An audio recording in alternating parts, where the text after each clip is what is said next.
시청자 여러분 안녕하십니까. 극세사 시간으로 돌아왔습니다. 극세사는 오랜만이네요. 네, 그동안 베트남전 시리즈와 러시아 우크라이나 전쟁 업데이트 등으로 극세사가 좀 휴식기를 좀 가졌었죠.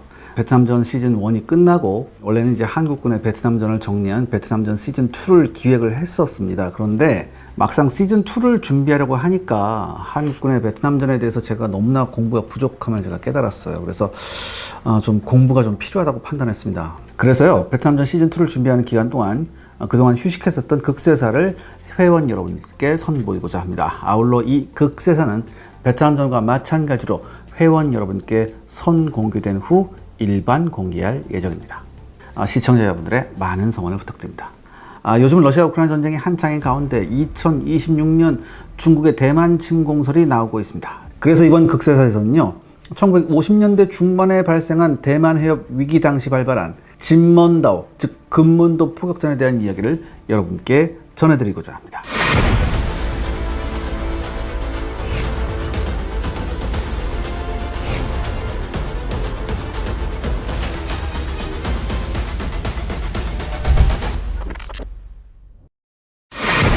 시작은 어디서부터인가요? 네, 이번 금문도 포격전을 전해드리기 위해 그 이전의 배경 설명부터 좀 소상히 정리하고자 합니다.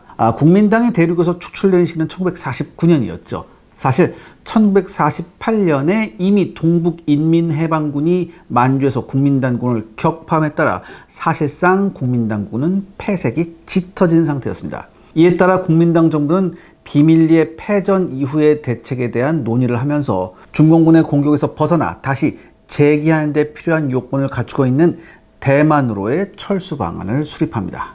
1949년에 베이징이 함락된 데에 이어 국민당 정부의 수도였던 난징이 함락되자 국민당 정부는 스촨성 내륙 지역으로 후퇴해서 중공군에게 저항하게 됩니다. 그리고 10월에는 스촨성의 근거지까지 중공군한테 함락이 되죠. 그래서 국민당 정부는 급히 대만으로 철수하게 됩니다. 이미 그 무렵 중화인민공화국 정부가 수립되어서 마오쩌둥 주석이 취임한 상태였죠. 그리고 이 시기에는요, 사실상 중화인민공화국 정부의 국민당 토벌전 그런 양상이었어요. 결국 스촨성 곳곳에서 산발적으로 저항하던 국민당군은 국민당 정부의 통제에서 벗어나 고립되어서 중공군에게 각계 격파됩니다. 한편 대만으로 철수한 국민당 정부는요, 수도를 타이페이로 정하고 대만 섬과 대만 해협의 여러 부속 도서들을 장악을 합니다. 당시 해군력이 전무하다시피 했던 중화인민공화국은 대만으로 철수한 국민당 정부에 대해 토벌을 할 여유가 없었습니다. 때문에 국민당에 대한 토벌은 내륙의 국민당 잔당을 소탕하는 선에서 진행이 되었죠. 대만의 국민당 정부는 대만 해협 여러 섬에 군대를 주둔시켜 중공군으로부터 대만을 방어하는 최전선을 구축했습니다. 또한 중공이 유사시에 대만을 건너오는 데 쓸 수 있는 선박들을 모두 침몰시켰죠. 이러한 조치로 인해 당분간 중공의 공격에서 안전해진 국민당 정부는 대만을 장악하며 중국을 재탈환하기 위한 대륙방공 준비를 합니다. 근데 이 정책은요, 공식적으로는 1980년대에 중단이 되었습니다. 하지만 1990년대에도 상당수의 대만 관료와 국민들은요, 언젠가 다시 대만 정부가 중국을 재탈환하리라 믿었었습니다. 사실 대륙에서 축출당한 세력이 대만의 근거지를 두고 실질 회복을 노렸던 것은 국민당이 처음은 아니었습니다.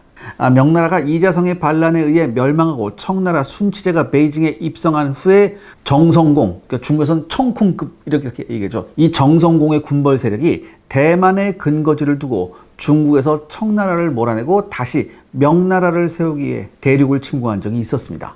이러한 점에서 중국 대륙에서 공산정부를 몰아내고 다시 중화민국 중국을 회복하려 했던 장제스와 정성공은 유사한 경우죠.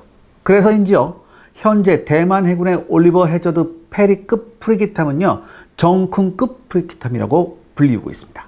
금문도는 어떤 곳인가요?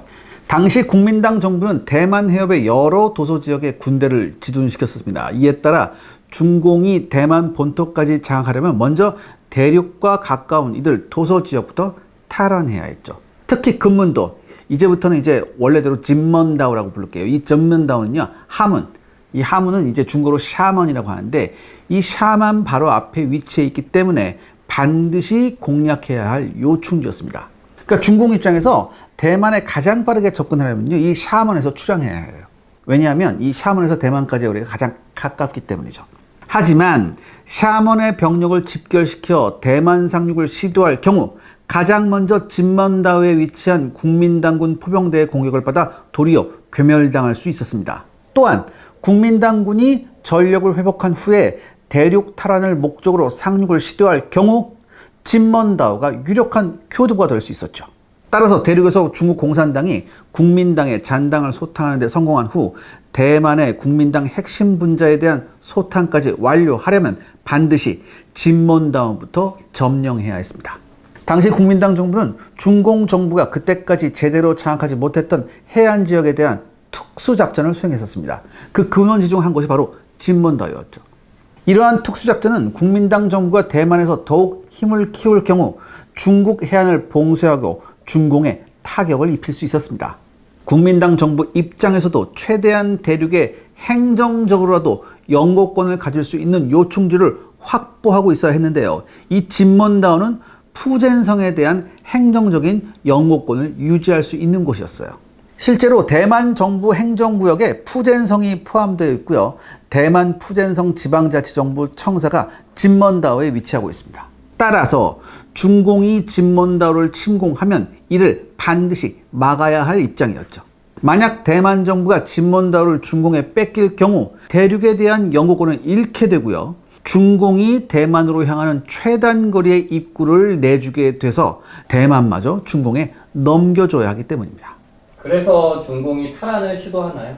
네, 중공은 국민당 토벌을 완수하여 전 중국을 장악하기 위해 대만 점령을 준비하기 시작합니다. 그 첫 단계로 진먼다오 상륙작전을 준비했죠.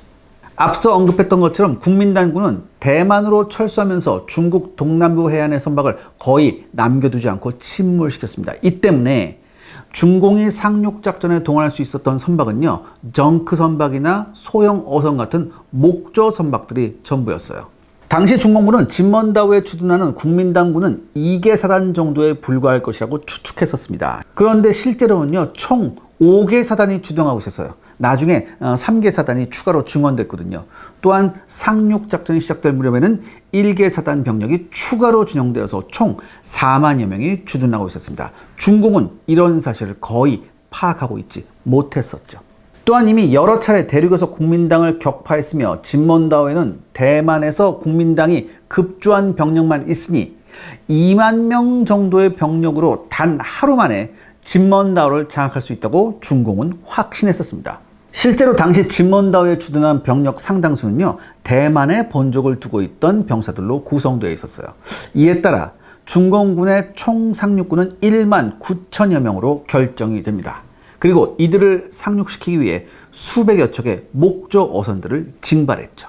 상륙 계획은 우선 1차로 9천 명의 병력이 진먼다오 해안에 상륙하여 교두보를 확보한 후 2차 상륙군이 도착할 때까지 교두보를 방어하면 2차로 1만 명의 병력이 1차 상륙군이 확보한 교두보에 상륙하여 진먼다오 깊숙이 진입해서 국민당군을 격파하고 진먼다오 전체를 장악하는 것이 작전의 계획이었습니다. 애초에 단 하루면 끝날 작전이라고 판단했기 때문에 탄약과 식량, 식수 등의 보급품도 단 하루 소모를 기준으로 보급하기로 결정합니다. 이건 굉장히 바보 같은 결정이었죠. 이 얘기는 나중에 나옵니다. 한편 국민당 정부도 이 시기에 이미 중공의 진먼다오 상륙이 임박했음을 파악하고 있었습니다. 이는 당시 국민당군이 비록 대륙에서 축출됐을지언정 공군력은 거의 건재했기 때문이죠. 반면 중공은 제대로 된 공군력을 갖추지 못했었습니다. 더욱이 푸젠성에서 진먼다오를 행동 반경 안에 넣을 수 있는 비행장이 전무해서요, 그나마의 공군력마저도 푸젠성 남부 지역에서 활용할 수 없었습니다. 그렇기 때문에 당시 국민당 공군은요, 푸젠성 남부 일대에서 정찰기를 이용한 항공 정찰 작전을 활발히 수행할 수 있었어요. 당시 중공 공군은 주로 일본군과 국민당군이 버리고 간 항공기들을 긁고 모아 급조된 전력에 불과했습니다. 미국제 F-51D 머스탱 전투기와 역시 국민당 공군이 버리고 간 B-25 미첼 폭격기, 독일제 융커스 F-13 수송기, 그리고 일본 육군 항공대가 버리고 간 미쓰비시 99식 급강압 폭격기와 일본 해군 항공대가 중국에 남겨두고 간 ICE-13A1 수상 정찰기와 같이 중국에 남아있는 이런저런 고물 비행기를 모아놓은 고물상이나 다름없는 것이 바로 당시 중공 공군이었습니다. 이것들이 굉장히 심각하게 노후화되어 있었거든요. 이 독일제 융커스 F-13 수송기는 사실 1차 대전 말기에 만들어진 항공기예요. 그러니까 당시로서도 이미 고물이죠. 그리고 대부분은 이미 2차 세계대전으로 인해 망해버린 독일과 일본의 항공기이거나 미국제 항공기이기 때문에 운용 유지 부품과 정비 인력을 확보할 수 없어서 대부분 사용이 불가능한 실정이었습니다. 그렇기 때문에 영공 방어도 중공 공군이 아닌 당시 중공에 주둔 중이었던 소련 공군이 담당하는 실정이었습니다. 따라서 국민당군은 거의 중공군의 방해를 받지 않고 RB-24와 같은 정찰기를 이용해서 샤만 인근 지역의 중공군 움직임 등을 감시함으로써 중공군이 진먼다오를 침공할 준비를 하고 있음을 알 수 있었죠. 이에 따라 국민당군도 긴급히 진먼다오 방어 준비를 서두릅니다. 우선 병력 증원을 서두르면서요, 제18군단 소속 11사단과 43사단, 118사단의 병력을 추가로 진먼다오 방위에 투입합니다. 또한 해안 곳곳에 7,500개에 가까운 지뢰를 매설하고요, 진먼다오 인근 해역에도 대량의 기뢰를 부설합니다. 그리고 여러 곳에 벙커를 구축해서요, 총 200개의 지하 벙커를 구축합니다. 그리고 해안에 각종 대전차 장비들도 설치하죠. 또한 실제 전투가 벌어졌을 때 위력을 발휘하게 될 M5A1 스튜어트 경전차도 진먼다오에 배치합니다. 시청자 여러분들의 구독과 좋아요는 영상 제작에 정말 큰 도움이 됩니다. 여러분들 부탁드리겠습니다. 구독과 좋아요. 상륙작전은 언제 시도하나요? 1차 상륙군으로 선발된 중공군 244연대와 251연대 그리고 253연대 총 1만 명에 가까운 병력이 샤먼에서 350여 척의 선박에 탑승하여 진먼다오를 향해 출발을 합니다. 이때가 바로 1949년 10월 25일 새벽이었습니다. 그리고 새벽 2시경에 진먼다오 북쪽의 진흙 펄로 이루어진 해안에 상륙을 합니다. 그런데 진먼다오 동쪽 해안은요, 지형이 험해서 진먼다오 내부로 접근이 굉장히 어려웠어요. 그렇기 때문에 중공군은 상륙점을 진먼다오 북서쪽 구닝터우 반도 해안으로 결정합니다. 이 때문에 초기 해안에 상륙하는 것 자체는 용이하였으나 해상의 안개가 짙은 데다가 사전에 진먼다오 인근 해역의 암초의 위치, 해상 상태, 조류의 방향 등에 대한 정보를 전혀 파악하지 못한 상태에서 상륙작전을 하게 됩니다. 그렇기 때문에 이들 1차 상륙군은요, 상륙이 시작되기 전부터 피해를 입기 시작하는 등 상륙 해안까지 접근한 것은 굉장히 수월하지 않았어요. 일부 선박은 야간의 안개로 인해 엉뚱한 곳에서 헤매다가 암초에 부딪혀서 침몰했고요. 상당수의 선박들이 진먼다오 인근 해역에 부설된 기뢰와 접촉해서 산산조각이 납니다. 국민당군이 비밀리에 부설한 기뢰의 존재를 중국 공산군이 전혀 파악하지 못했다는 얘기죠. 그런데요, 어차피 기뢰의 위치를 알고 있어도요, 이 중공군은 소해 함정이 한 척도 없었거든요. 그렇기 때문에 기뢰를 제거하는 것은 불가능했겠죠. 그렇다고 해도 기뢰의 위치와 조류의 방향을 알고 있으면요, 기뢰를 피해서 진먼다오로 접근하는 길을 찾을 수는 있어요. 그렇기 때문에 이 기뢰의 위치를 파악하는 게 굉장히 중요하긴 했었거든요. 또한 이 외에도 진먼다오 인근 해상의 높은 파도로 인해 탑승하고 있던 보병들과 함께 수장된 선박들도 꽤 많았습니다. 이게 왜 그러냐면 대부분의 연안 어업이나 적합한 소형 어선들이었기 때문에요, 높은 파도를 견디지 못하고 전복되거나 파손돼서 바닷속으로 사라졌기 때문이에요. 당시 구닝터우 해안은요, 국민당군 제601연대가 방어하고 있었습니다. 국민당군이 이곳 구닝터우 해안에 매설해온 지뢰들 중 일부가 사고로 인해 폭발하면서 폭발음을 청취한 각 해안 초소에서 중공군의 상륙으로 인해 지뢰가 폭발했으리라 짐작하고 일제히 탐조등을 켜서 해안을 수색하기 시작했습니다. 그리고 이것 때문에 구닝터우 해안으로 접근하던 중공군의 목조 선박들이 그대로 노출되기 시작했죠. 이에 국민당군의 M5A1 스튜어트 경전차들이 일제히 중공군의 선박들을 공격하기 시작합니다. 중공군의 일부 선박들은 해안에 좌초된 상태에서 움직이지 못하고 그대로 폭격에 노출되어 파괴가 되었습니다. 그리고 구닝터우 해안에 상륙한 중공군 251연대도 응사하기 시작합니다. 그리고 이내 병력면에서 우세한 중공군 251연대가 구닝터우 해안의 국민당군을 격파하고 그 배후의 방어선에 위치한 국민당군 방어진지까지 진격하게 됩니다. 새벽 3시경에는 구닝터우반도 후웨이에 상륙한 253연대와 룽커우에 상륙한 244연대도 국민당군과 교전하여 수백 명의 국민당군을 사살하고 100여 명을 포로로 잡는 등 성공적으로 상륙 해안을 점령하게 됩니다. 그리고 이들 역시 배후 방어 지역까지 돌입하게 되죠. 하지만 중공군도 이 과정에서 막대한 피해를 입었는데요. 사실 해안 장악이 끝난 직후에 이미 상륙 병력의 30%가 피해를 입은 상태였어요. 무엇보다도 은폐할 곳이 없는 넓은 해안에서 그대로 국민당군의 활약에 노출되었으며 또한 매설된 지뢰로 인한 사상자도 속출했습니다. 그래도 중공군이 꽤 기세를 올리는 것 같은데요. 이 북쪽 해안의 교두보를 확보하는 데 성공한 1차 상륙군의 임무는요, 이제 1만 명의 2차 상륙군이 도착하기 전까지 확보한 교두보를 방어하는 임무로 전환하는 것이었습니다. 그런데요, 여기서부터 예기치 못한 일이 발생하기 시작합니다. 썰물 때가 되기 시작하자 해안에 대기시켜 놓은 중공군의 선박들이요, 바다로 떠내려가거나 진흙폴에 좌초돼서요, 움직일 수 없게 된 거예요. 당초에 진흙 해안의 상륙점을 결정했던 것은 중공군의 여건이나 진먼다우의 지형 조건을 감안한 나름 최선의 선택이었지만 이런 일은요, 미처 예상하지 못했기 때문에 중공군이 썰물에 대한 대비를 전혀 하지 못한 상태로 배를 방치시켜놨던 것이죠. 그리고 해상에 떠내려간 선박들은요, 북쪽 해안에서 대기 중이던 국민당 해군에게 발견해서 공격받기 시작합니다. 특히 운명의 여신이 중공군에게 등을 돌리는 사건이 발생합니다. 당시 진먼다우 북쪽 인근 해상에 국민당 해군의 전차 상륙함, 즉 LST 충농함이 대기 중이었었어요. LST 201번인데, 근데 이 충농함은요, 진먼다우에 증원할 병력과 군수물자를 대만 본토에서 진먼다우까지 수송하기 위해서 이 섬에 와 있었어요. 그리고 원래 예정대로라면 교전 발생 전날인 10월 24일에 섬의 병력과 물자를 수송하는 작업을 완료하고 대만으로 복귀해야 했어요. 근데 왠지 이들은요, 다음 날인 10월 25일에도 돌아가지 않고 닻을 내린 상태에서 정박하고 있었거든요. 그러다가 우연히 중공군의 상륙 선박들을 발견하게 된 거예요. 당시 충농함이 예정일이 지났음에도 진먼다우를 떠나지 않은 이유는 뭐냐면, 공식적으로는 당시 진먼다우 인근 해상의 높은 파고와 악천후로 인한 항해 불가 때문이었어요. 하지만 진짜 이유는 뭐냐? 대만에서 수송해온 흑설탕하고 진먼다우에서 생산되는 땅콩 기름을 밀거래하기 위해서 얘가 닻을 내리고 있었던 거예요.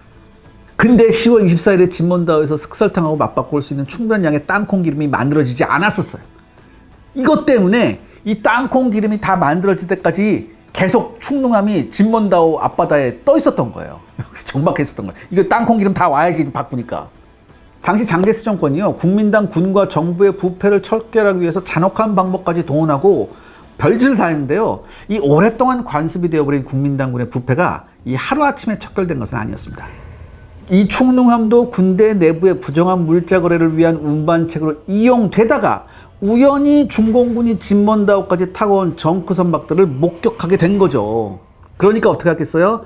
이 함에 탑재되어 있던 2연장 40mm 포 2문과 단장 40mm 한포 1문 등 모든 화력을 이용해서 해상에 떠내려온 중공군 선박들을 차례차례 타격합니다. 그래서 죄다 침몰시켜요.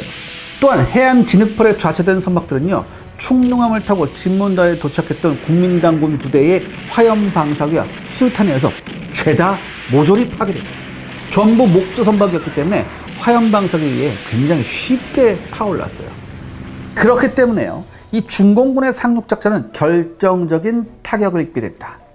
당초 계획은 1차 상륙을 성공한 후에 1차 상륙 기동군을 수송한 선박들이 그대로 샤먼으로 돌아가서 그곳에 있는 일부 선박들과 함께 2차 상륙군 1만 명을 다시 싣고 진먼다우까지 오기로 되어 있었기 때문입니다. 그런데 선박들이 죄다 지금 불타 없어졌잖아요. 그 다음에 함포 맞아서 다 작살났잖아요. 그래서 대륙으로 돌아가서 2차 상륙군을 싣고 올 배들이 얼마 없었어요. 거의 없었어요. 따라서 2차 상륙군은요, 언제 도착할지 알 수가 없게 됩니다. 그렇기 때문에 중공군 1차 상륙군이 그대로 2차 상륙군이 막기로 했던 진먼다우 내부로의 진입과 점령 작전까지 강행해야 했습니다. 중공군은 섬에 어느 정도 규모의 국민당군이 있는지에 대해서는 알 수 없었지만 일단 주변에서 국민당군의 위협을 격퇴한 후에 2차 상륙군이 올 때까지 진먼다오를 방어하는 국민당군에게 타격을 입히고 버틸 수 있는 요지를 점령하는 방법만이 살 길이었다고 생각했습니다. 그래서 중공군은 어떻게 되나요? 네, 중공군 251년대는요, 구닝토우 해안 배후에 국민당군 방어 진지를 격파하고 구닝토우 마을에 진입하는 데 성공을 합니다. 그런데 진먼다오에 상륙한 중공군 3개 연대가 따로따로 움직이다가는 각계 격파를 당할 수 있고 서로 상황을 알아야 추후에 어떻게 해야 할지, 어떻게 유기적으로 작전할지를 구상할 수 있기 때문에 이들은 서로 교신을 시도했습니다. 그런데요, 설상가상으로 이 중공군 3개 연대는 제각각 교신마저 두절됩니다. 가지고 갔던 무전기가 하나같이 고장이 나요. 그리고 통신병들도요, 고장 시 대처 방법에 대해 전혀 교육받지 못한 상태였습니다. 이에 따라 중공군 251년대에 독자적으로 마을 진입을 시도할 수밖에 없었습니다. 그리고 얼마 지나지 않아서 린꾸어에서 국민당군에서 고립이 됩니다. 이로 인해 구닝토우 해안의 교두보도 단절돼서요, 해안의 교두보 방어는 불가능하게 되죠. 롱코우 해안에서 막대한 피해를 입고 간신히 해안을 점령하는 데 성공한 중공군 244연대도 국민당군의 움직임을 관측하고 이들에게 효과적으로 저항하며 버틸 수 있는 고지대를 찾아 움직이기 시작합니다. 이들은 슈양룬산을 목표 고지대로 정하고 이곳에 진입하는 데 성공합니다. 하지만 얼마 지나지 않아서요, 국민당군 제18야전군 제3 전차연대 소속 M5A1 스튜어트 전차들의 공격을 받게 됩니다. 중공군 253년대 역시 244연대와 같은 이유로 고지대를 찾아 움직인 결과 후웨이 고지와 구안인산을 점령해서 감제 고지를 확보하는 데 성공을 합니다만 이들 역시 국민당군에게 포위가 됩니다. 253년대를 포위한 국민당군은요, 바로 구닝토우 등 북쪽 해안에서 좌초된 중공군 목조 선박들을 모조리 불태웠던 그 부대였습니다. 이들은 목조 선박을 불태운 데 사용했던 화염 방사기를 앞세워 이번에는 중공군을 태워 죽이기 위해 박격포와 M5A1 스튜어트 전차의 지원을 받아 고지로 진입을 합니다. 중공군 253년대는 이들의 공격에 저항하다가 막대한 인명피해를 입고 고지에서 가까스로 후퇴하죠. 이거 판이 중공군에게 불리하게 돌아가는 것 같은데요? 네, 1949년 10월 26일 아침 중공군 246연대와 85사단에서 차출된 약 1,000명의 2차 상륙군이 후웨이와 구닝토우 해안에 상륙합니다. 당초 2차 상륙 기동군 규모는 1만 명으로 계획되어 있었지만 아까도 말씀드렸듯이 뭐예요? 전부 다 지금 배가 전부 다 불타 없어졌잖아요. 그렇기 때문에 선박 부족으로 2차 상륙 가능 인원이 그 10분의 1인 1,000명으로 감소한 거예요. 이 무렵 중공군 251년대와 253년대의 잔존 병력들은 구닝토우의 린꾸어 마을에 포위되어 있었는데요. 진먼다오 북부 해안에 상륙한 중공군 246연대는 이들을 구출하기 위해 린꾸어 마을 주변을 포위하고 있는 국민당군을 공격합니다. 이에 국민당군은 이들을 제압하기 위해 제3 전차연대 소속되어 있었던 M5A1 전차 3대를 투입합니다. 국민당군은 구닝토우 마을에 고립된 중공군과 마을 외부에서 돌파를 시도하는 중공군 246연대 등에 의해 앞뒤로 공격을 당하게 되었지만 다음날 아침까지 구닝토우 마을에 대한 포위를 유지하는 데 성공을 하죠. 이는 마을에 밀집한 중공군이 마을 내부와 외곽으로 단절된 상태에서 서로 교신도 원활하지 못해서 유기적으로 협공이 불가능했기 때문입니다. 게다가 중공군은요, 이 상륙 능력이 형편없었잖아요. 전부 다 정크선하고 어선 갖고 왔잖아. 그러니까 뭐예요? 전차를 단 한 대도 편성하지 못했어. 전차 하나도 못 가져왔대. 그러니까 전차도 못 가져온 상태에서 뭐야? 대전차포와 같은 대전차 공격 무기도 전혀 가져오지 않았었습니다. 그렇기 때문에요, 이 M5A1 스튜어트 전차가요, 보병 지원 목적으로 운용되는 경전차였음에도 불구하고 당시 구닝토우에 있던 중공군 입장에서는요, 대항할 방법이 전혀 없었어요. 그래서 이 M5A1 이 스튜어트 전차가 대활약을 합니다. 얼마나 활약을 했는지 나중에 금문지웅, 즉 진먼다오의 곰이라는 별명을 이 스튜어트 전차가 얻게 됩니다. 그러니까 이 경전차가 곰의 별명을 얻은 거예요. 셔먼도 아니고. 이윽고 국민당군 제1184단은요, 중공군 246연대의 공격을 성공적으로 방어한 후 오전 6시 30분에 이들에 대한 반격을 시도합니다. 그리고 구닝토우 마을 외곽뿐만 아니라 마을 내부에까지 소탕전을 확대하죠. 마침 국민당 공군의 B-24 등 폭격기들도 진먼다오에 고립된 중공군을 공격하기 시작합니다. 이로 인해 중공군은 구닝터우 마을에서 막대한 인명피해를 입죠. 그리고 설상가상으로요, 처음부터 중공군은요, 하루 소모 분량으로 탄약을 지급받았잖아요. 왜? 하루면 끝난다라고 했기 때문에. 근데 교전이 하루 이상 지속됐어요. 그리고 마을에서 소탕전에 대항하느라 탄약 소모량이 엄청나게 증가했거든요. 그러니까 어떻게 되겠습니까? 결국에는 탄약이 바닥납니다. 그렇기 때문에 국민당군의 공세에 제대로 대응하는 것이 불가능해지죠. 결국 중공군은 구닝터우 반도 북쪽 끝 해안까지 밀려나게 됩니다. 국민당군은 정오가 지난 후에 링구어를 수복하고요. 오후 3시경에는 난산을 탈환합니다. 그리고 구닝터우 끝자락까지 밀려난 1,300여 명의 중공군 역시 치열했던 구닝터우 마을 전투에서의 막대한 탄약 소모와 완전히 바닥난 식량으로 인한 굶주림으로 더 이상 국민당군을 감당할 수 없는 상황이 되죠.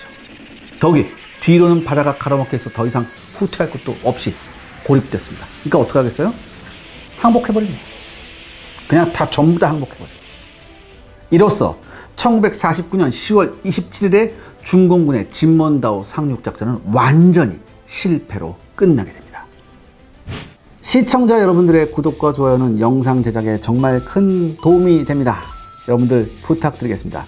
구독과 좋아요. 중공군 실패의 원인이 뭐가 있을까요? 네, 중공 정부는 명백한 패전임에 확실한 이 전투의 결과를 숨기려고 애썼습니다. 사실 최근까지도요, 중국 내부에서는요, 쉬쉬하거나 알더라도 굳이 언급하지 않는 분위기였기 때문에 상당수의 중국인들은 이 전투에 대해서 비교적 최근까지 모르는 사람이 의외로 많았다고 합니다. 일례로 중공군이 현대에 겪은 주요 전쟁에 대해서 소개한 책자 중에 중국에서 발간되는 자료를 보면요, 이 대만 해협에서의 교전에 대해서는 소개하면서 구닝터우 상륙작전에 대해서는 아예 언급 자체를 하지 않는 경우도 많았다고 합니다. 이 작전은 당시 중공 정부와 중공군 내부에서만 비밀리에 실패 원인을 분석했고요. 그 결과 다음과 같은 것들이 패배 원인으로 지목이 됐습니다. 첫째, 양육수단의 결여입니다. 앞서 제가 언급했듯이요, 중공군의 상륙부대에는 단 한 대의 전차도, 그리고 단 한 문의 대전차포도 없었습니다. 당시 상륙함이 전무했던 중공군은 민간 소형 선박들을 징발해서 상륙할 수밖에 없었으며, 이런 소형 목조 선박으로 중장비를 수송하는 것은 애초에 불가능했죠. 때문에 상륙군에는 전혀 전차에 대항할 수단도, 그리고 국민당군의 포위를 뚫을 수 있는 기동 장비도 전무했죠. 그러니까 어떻게 돼요? 포위를 당할 때마다 막대한 피해를 입고 후퇴했습니다. 그러니까 만약에 제대로 된 대전차 공격 무기만 있었다면요, 어떻게 했어요? 충분히 대응할 수 있었거든요. 왜냐하면 스튜어트 경전차였거든요. 이런 게 없었기 때문에 경전차만 나타나도 뭐예요? 이건 경전차가 아니지. 얘네들 입장에서는 뭐예요? 이건 중전차죠. 이건 무적의 공룡 같은 애죠. 그러니까 맥없이 무너지는 거예요. 물론 당시 중공군도요, 제대로 된 전차 전력이 없었기 때문에 설령 전차를 가져왔다 하더라도 유력한 기갑 전력을 편제할 수는 없었을 거예요. 여기엔 굉장히 회의적인 시각이 많습니다. 또한 양육수단의 결여로 인한 문제는 이뿐만이 아니었죠. 바다를 건너는 동안 적지 않은 수의 선박이 거친 해상에서 전복돼서 침몰했던 건 역시 양육수단 결여에 기인한 불필요한 피해였습니다. 이 파고가 높아지면 아예 출항 자체가 불가능한 소형 어선 등을 상륙함 대용으로 운영함에 따라 상륙이 시작되기도 전에 상당한 수의 병력을 바다에서 잃으면서 전력이 급속히 약화되었죠. 두 번째는 해군력과 공군력의 결여입니다. 비록 중공 정부가 공식적으로 수립되기도 전인 1949년 4월 23일 장수성 타이저우에 주둔 중인 중공 육군 병력 일부를 차출해서 중공 해군이 창설되었지만 이 당시만 하더라도 거의 유명무실한 전력이었습니다. 당시 중공군에는 상륙주정 대용으로 운영되다시피 했던 선박들을 보호할 해군력이 역시 전무한 상태였어요. 그리고 공군은 제가 앞서 언급했다시피 아예 푸전생 남부지역과 대만 해협 작전 자체가 불가능했습니다. 그렇기 때문에 상륙 작전이 진행되는 동안 해안에 대기하고 있던 선박들은요, 전혀 보호를 받지 못하고 국민당 해군의 공격에 일방적으로 노출되어 전부 다 작살이 났죠. 이로 인해 당초 교두보 확보와 방어가 목적이었던 1차 상륙군이 무리하게 섬의 정명을 강행하다가 괴멸되고 맙니다. 또한 2차 상륙군을 수송한 선박이 부족하게 돼서요, 충분한 규모의 2차 상륙군을 섬에 올려놓을 수 없었다는 점도 결정적 패인이었죠. 이렇게 공군력의 결여로 인해 군인터에서 중공군을 공격하는 국민당 공군의 폭격기로부터 중공군을 보호하는 것이 불가능했었습니다. 세 번째로는 정보의 부재였습니다. 중공군은 진몬다오에 주둔한 국민당군의 병력 규모를 알지 못했기 때문에 상륙작전 이전에 중공군이 추정한 진몬다오 주둔 병력은 실제 주둔 병력보다 터무니없이 적었습니다. 그러니까 이러한 안일한 추정에 맞춰서 상륙 병력을 편성하다 보니까 결과적으로 해안 점령에는 성공했지만 섬 내부로 진입하니까 어떻게 돼요? 병력 구매에서 밀려서 자주 포위되는 일이 발생해요. 그리고 대량의 탄약을 소모하게 돼서 나중에는 탄약이 부족해지는 상황이 빈발했죠. 그리고 주요 기뢰부설 해역 위치와 지뢰 매설 여부를 알지 못한 상태에서 무리하게 강행하다가 많은 병력을 기뢰와 지뢰에 의해서 손실하게 됩니다. 또한 상륙작전 당일의 해상 상황과 기상에 대한 정보가 없어서요. 결국 소연선박으로 힘든 악천후에서 상륙작전을 강행해서 많은 선박을 해안에 접근하기도 전에 손실하게 되죠. 또한 진몬다오 해안에 썰물대와 조수차에 대한 사전조사를 전혀 하지 않아서 해안에 대기시켜둔 선박이 모두 바다로 떠내려가거나 혹은 진흙벌에 갇혀서 그대로 국민당군의 손에 파괴되는 일이 발생합니다. 네 번째로는 병력의 분산 운영과 유기적인 협조체계의 결여였습니다. 상륙군을 처음부터 집중적으로 운영하지 않고 1차와 2차로 나누어 상륙시켰고요. 이로 인해 썰물대의 1차 상륙군의 선박들을 모두 손실하는 예측하지 못한 사태가 벌어지자 2차 상륙군은 당초 계획에도 크게 미치지 못하는 병력만 출동할 수 있었죠. 이러한 병력 부족 역시 결정적인 패입니다. 그리고 최초에 상륙한 1차 상륙군 역시 3개 연대가 제각각 다른 곳으로 상륙했죠. 또한 진몬다오 내륙으로 진입할 때에도요, 서로 교신 자체도 되지 않은 상태에서 제각각 다른 곳을 목표로 움직이다가 각계격파 당하면서 결국 막다른 곳에 몰려 항복을 하게 됩니다. 마지막으로 무엇보다 가장 큰 패인은요, 교만이었습니다. 중공군은 이미 국민당 정부와 그 군대를 데리고서 완전히 축출하였으며 스촨성 등지에 남아있는 국민당군의 잔당을 소탕하는 일도 성공시켰죠. 그렇기 때문에 국민당군을 굉장히 우습게 보고 있었습니다. 그러니까 하루면 섬을 장악할 수 있으리라 자신해서요, 탄약과 식량, 식수 등의 보급품을 하루 소모분만 지급한 겁니다. 그 결과 섬 내부에서 고지를 장악하고도 탄약이 부족해서 국민당군의 포위 경력을 이기지 못해 물러난 일이 수차례 발생합니다.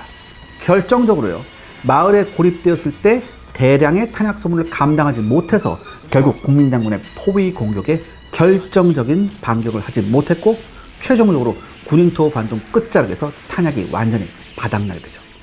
아무튼 중공군 입장에서는 정말 뼈저린 상처이자 전운이었습니다. 하지만 중공은 여기서 끝나지 않았습니다.